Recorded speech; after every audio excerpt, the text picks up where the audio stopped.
преддверии выборов власть полгода накачивала людей неприязнью к НАТО, возбуждала в них чувство опасности со стороны США и говорила, что Путин идет на третий срок, чтобы спасти страну от Запада. В СМИ активно раскручивалась антиоранжевая истерия, а оппозицию обвиняли в работе на Госдеп США и в предательстве национальных интересов России. Платные пропагандисты и штатные патриоты, а также команды специально обученных комментаторов в интернете захлебывались в потоках ненависти. А на митинге в Лужниках Путин заявил: «Мы просим всех не заглядывать за бугор, не бегать налево, на сторону и не изменять своей родине, и любить ее так, как мы».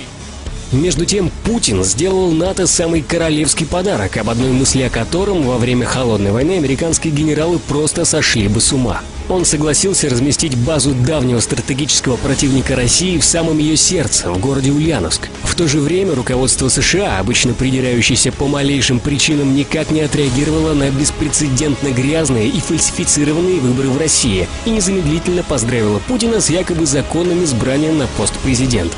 А многочисленные российские чиновники и олигархи вздохнули с облегчением и поняли, что на Западе им ничего не угрожает, и можно воровать и дальше.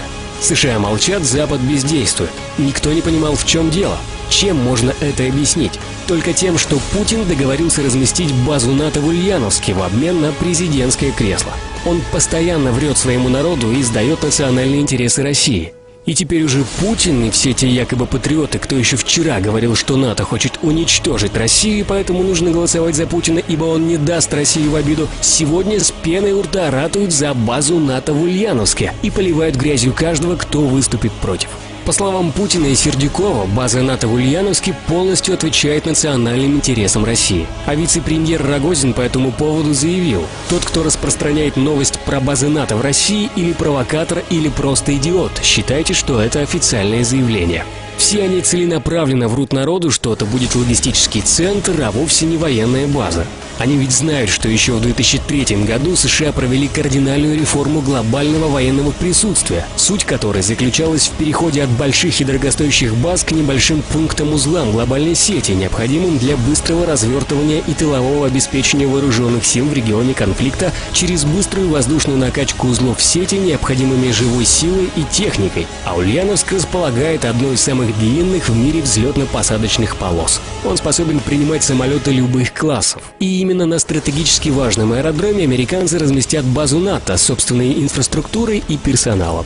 Это стратегически важная точка России. Гитлеровские военачальники это понимали и рвались к Поволжью в 1942 году. Военачальники НАТО понимают это тоже, но сейчас им это место сдали без боя. Аккурат в год 70-летия Великой Сталинградской битвы, когда Красная Армия сломала хребет гитлеровской военной машине.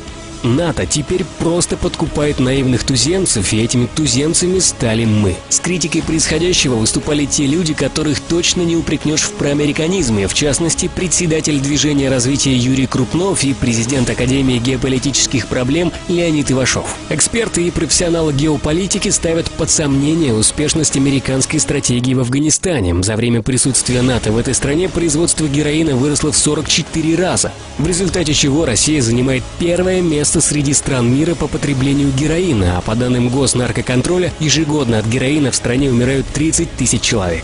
Это не беспокоит американцев, в отличие от нас. Власть умалчивает, что будет в американских самолетах, доставляющих грузы в Ульяновск, и твердит, что будут созданы новые рабочие места. Путин и другие натовские агенты нагло врут, что на базу будет доставляться туалетная бумага и салфетки. Вице-премьер Рогозин в интервью газете «Известия» 11 апреля этого года заявил: транзит военных грузов, личный состав, оружие, боеприпасы, военная специальная техника не перевозится по территории России в интересах НАТО. Мы позволяем осуществлять гражданский транзит. Что это такое? Это салфетки, бумаги, карандаши, спички, палатки и белье.